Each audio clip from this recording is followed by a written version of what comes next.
আসসালামু আলাইকুম ওয়া রাহমাতুল্লাহ। ফটোশপ সিটিসি চ্যানেলে আপনাকে স্বাগতম। বন্ধুরা, আপনারা নিশ্চয়ই আমার থাম্বনেলে দেখতে পেয়েছেন যে আমি আজকে কোন বিষয়টা নিয়ে কিন্তু আলোচনা করতে আসছি।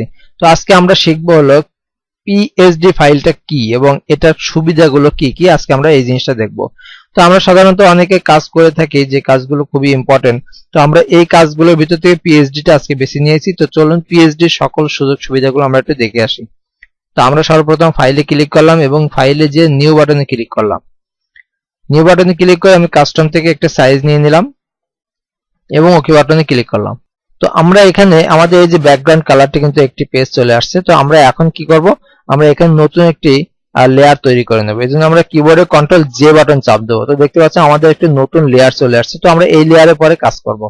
তো এই লেয়ারের পরে কাজ করলে কি হবে, আমরা এখন এখান থেকে আমরা একটি ইলেকট্রিক্যাল মার্কিং টুল সিলেক্ট করব। তো আমরা এটা ক্লিক করলাম। ক্লিক করে আমি কিবোর্ডের শিফট বাটন চেপে ধরে আমি এটাকে এভাবে টান দেবো। কেন শিফট বাটন চাপ দেবো, যে আমি যখন শিফট বাটন চাপ দেবো তখন কিন্তু আমার বৃত্তটা একটা নির্দিষ্ট সাইজে গোল হবে। আর আমি যদি শিফট বাটন না চাপ দিই তাহলে নিশ্চয়ই দেখতে পাচ্ছেন আমার এই বৃত্তটা কিন্তু গোল হচ্ছে না, এটা কিন্তু ওয়াইড হাইটে কিন্তু অনেকটা বেড়ে যাচ্ছে।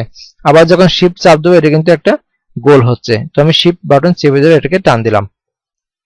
তো আমি এর ভিতরে একটা কালার দেবো। কালার দেওয়ার জন্য আমরা এখানে পেন্ট ব্যাকেট টুলটি সিলেক্ট করবো। এই জন্য আমরা এখানে রাইট বাটন ক্লিক করে এখানে পেন্ট ব্যাকেট টুলটি আমরা সিলেক্ট করে নিলাম।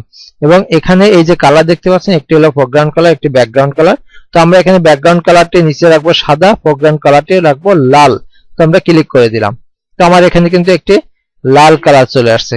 তো এখন আমাদের কি করতে হবে, কিবোর্ডে অল্ট এবং কন্ট্রোল কি চেপে ধরে এটাকে ক্লিক করে মাউস দিয়ে এরকম উপরের দিকে হালকা উঠিয়ে দেবো, অর্থাৎ যতটুকু আমার একটা চাঁদের আয়ত্ত দরকার।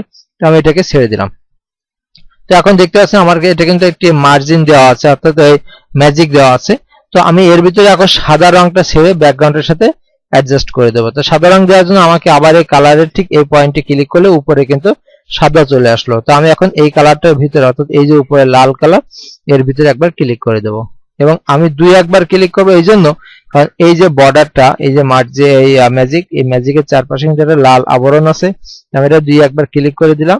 দেওয়ার পর কিবোর্ডে কন্ট্রোল ডি বাটন প্রেস করলাম। তো দেখতে পাচ্ছেন আমার একটি কিন্তু লাল চাঁদ হয়ে গেছে এখানে। তো লাল চাঁদ হয়ে যাওয়ার পর এখন আমার কাজ হলো এখানে একটি প্লাস চিহ্ন আঁকানো। প্লাস চিহ্ন আঁকানোর জন্য আমি এখানে রাইট বাটন ক্লিক করে টুলবারে এখানে এই যে রেক্টেঙ্গুলার মার্কিং টুল, আমি এটা ক্লিক করলাম। ক্লিক করার পর আমি এটা ড্র্যাগ করে নিলাম এতটুকু। এই যে আমি এটাকে ড্র্যাগ করলাম। ড্র্যাগ করার পর কিবোর্ডের শিফট বাটন চেপে ধরে আমি এবার বাকি অংশটা ড্র্যাগ করব। এই যে কিবোর্ডের শিফট বাটন চেপে, এটা নির্দিষ্ট জায়গায় হয়নি, আমি এটাকে কিবোর্ডের শিফট বাটন চেপে ধরে এটাকে ড্র্যাগ করলাম। তো দেখতে পাচ্ছেন আমার এটা কিন্তু ড্র্যাগ হয়ে গেছে। তো এবার আমি এর ভিতরে একটি কালার দিব, সেম কালার। এখানে পেন বাকেট টুল ক্লিক করার পর এখানে রেডটা উপরে দিয়ে দিতে হবে এবং ভিতরে ক্লিক করে দিতে হবে। তো দেখতে পাচ্ছেন আমার দুটি কালার এখানে হয়ে গেছে। তো আমি এবার কিবোর্ডে কন্ট্রোল ডি বাটন প্রেস করে নিলাম।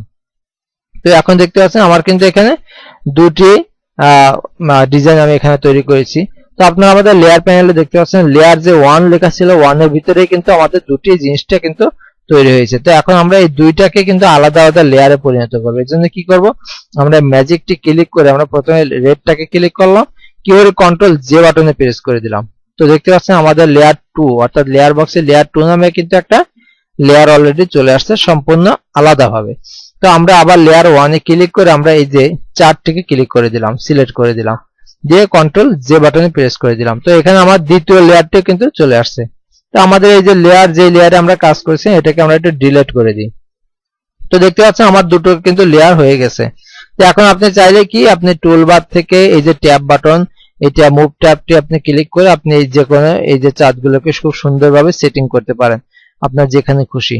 তো আপনি এটাকে সেটিং করে নিতে পারেন। তো আমি কিবোর্ডে কন্ট্রোল টি বাটন প্রেস করে ট্রান্সফর্ম করে আমি এটাকে হালকা ঘুরিয়ে দিলাম।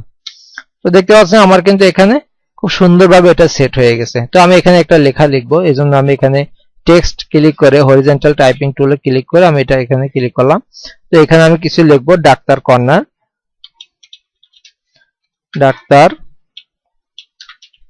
Doctor corner. তো আমি এটা লিখলাম এবং মুভ টুল ক্লিক করে আমি এটাকে নির্দিষ্ট জায়গায় এটা সেট করবো। এই জন্য কিবোর্ডে কন্ট্রোল টি বাটন প্রেস করে আমরা এটাকে নির্দিষ্ট আকারে ছোট করে নিলাম। তো দেখতে পাচ্ছেন আমার এটা কিন্তু ডাক্তার কর্নার হয়ে গেছে। তো বন্ধুরা, এই ছিল ভিডিও। তো এখন আপনি একটা জিনিস খেয়াল করেন, এটা কিন্তু আমাদের লেয়ার এখানে কয়টা হয়েছে, 3টে লেয়ার, আর একটা ছিল ব্যাকগ্রাউন্ড। তো আমাদের এটা কিন্তু পরিপূর্ণ কমপ্লিট। তো এখন এটাকে আমি সেভ করব কোথায় এবং কিভাবে সেভ করব? তো এই সেভ করার জন্য আমাদের কাজ হলো ফাইলে যাওয়া, ফাইলে যেয়ে আমাদের এখান থেকে এই যে সেভ লেখা আসছে এই সেভ লেখার উপর ক্লিক করা। তো সেভে যখন ক্লিক করে তখন আপনাকে ফরম্যাটের ভিতরে অনেকগুলো ফরম্যাট কিন্তু দেওয়া হবে। তার আগে আমরা এখানে একটা নাম দিয়ে দিই, সাপোজ এটাকে আমরা লোগো হিসেবে ধরি, L logo, LOGO logo. Logo save করার পর আমরা এখানে ফরম্যাটে যাব। ফরম্যাটে আপনারা প্রথমে দেখতে পাচ্ছেন ফটোশপ PSD। তো এটাতে সেভ করলে কি হবে তো আমরা এটা দেখব। তো ফটোশপ PSD আমরা ক্লিক করলাম এবং আমরা এটাকে সেভ করলাম। তো সেভ করার পর এখন আমরা যদি এটাকে কেটে দিই তাহলে আমরা কি কি সুবিধা ভোগ করতে পারি। তো আমরা এটাকে কেটে দিচ্ছি এবং এটা ক্লোজ করে দিচ্ছি। আপনারা নিশ্চয়ই দেখতে পাচ্ছেন যে আমার ডেস্কটপের উপরে এই যে লোগো নামে এই যে এরা ফোল্ডারটি লোগো নামে এটি সেভ হয়েছে। তো আমাদের এখন যদি আমরা এটাকে ওপেন করি পুনরায় আবার ফটোশপে, তো আপনারা দেখতে পাবেন যে আমার যে মূল লেয়ারগুলো সবগুলো লেয়ার কিন্তু এখানে আছে। আপনি চাইলে এটাকে একটি জেপিইজি তে সেভ করতে পারেন। তো আমি এটা ক্লিক করলাম এবং এটাকে সেভ বাটনে সেভ অ্যাজ এ ক্লিক করলাম, যেহেতু আমাদের একবার সেভ করা আছে। তো আমরা সেভ অ্যাজ এ ক্লিক করে আমি এটাকে জেপিইজি সেভ করব। জেপিইজি তে যে আমরা লোগো কপি থাক আমরা সেভে ক্লিক করলাম এবং ওকে বাটনে দিয়ে দিলাম। তো বন্ধুরা আপনারা এখানে দেখুন আমাদের এই যে আমাদের এটা কিন্তু একটা ইমেজ আকার হয়ে গেছে, এই যে একটা ইমেজ ডাক্তার কর্নার। তো ইমেজ আকার হয়ে যাওয়ার কারণে আপনি কিন্তু এই যে এটা যদি আপনি ফটোশপে নিয়ে আসেন তো এটা কিন্তু আর কোনো কাজ করতে পারবেন না। আপনারা দেখতে পাচ্ছেন লেয়ারে কিন্তু আর কোনো এর মডিফাই করার সুযোগ নেই। হ্যাঁ, এটাকে মুছে হয়তো আপনি পুনরায় কনভার্ট করতে পারবেন, কিন্তু এখন কিন্তু মডিফাই করার কোনো সুযোগ নেই। তো এই ক্ষেত্রে আমরা কিন্তু যদি PSD তে সেভ করি তাহলে কিন্তু আপনি ইচ্ছা করলে মডিফাই করতে পারেন। আপনার লেয়ার গুলো সম্পূর্ণ কিন্তু ভিন্ন ভিন্ন আছে। তো আপনি এখানে যদি এই চার্টটি অর্থাৎ আপনার যে চাঁদ এটা সিলেক্ট করে আপনি যদি চাঁদের উপর ক্লিক করেন তাহলে আপনি চাইলে এখান থেকে নতুন নতুন কালার আপনি সেট করতে পারেন। যেমন আমি এখান থেকে একটি কালার আপনাদের দেখাচ্ছি, আমি কালারটা দিলাম এবং আমার কালারটা এখান থেকে আমি চেঞ্জ করে দিলাম। আমি যদি এখন এখান থেকে লেয়ার বাই 2 ক্লিক করে আমি যদি এখানে সিলেক্ট করি তো আমার লেয়ারের যে কালারটি সেই কালারটি কিন্তু আমি এখান থেকে সেট করতে পারবো। আমি কালোটা সিলেক্ট করে দিলাম, যে আমার কালো কালারটি আমি সেট করলাম এবং আমি এটাকেও জেপিইজি তে সেভ করব। তাহলে জেপিইজি তে সেভ দিলাম, সেভ অ্যাজ, আমি এখান থেকে এটি সেভ ফোল্ডার করে দিলাম জেপিইজি এবং লোগো কপি 1 আমরা সেভ ক্লিক করলাম এবং ওকে দিলাম। তো আপনারা এখন এখানে খেয়াল করুন আমার এখানে দুইটি লোগো কিন্তু অলরেডি চলে আসছে, একটি হলো লাল আর একটি হলো কালো দিয়ে।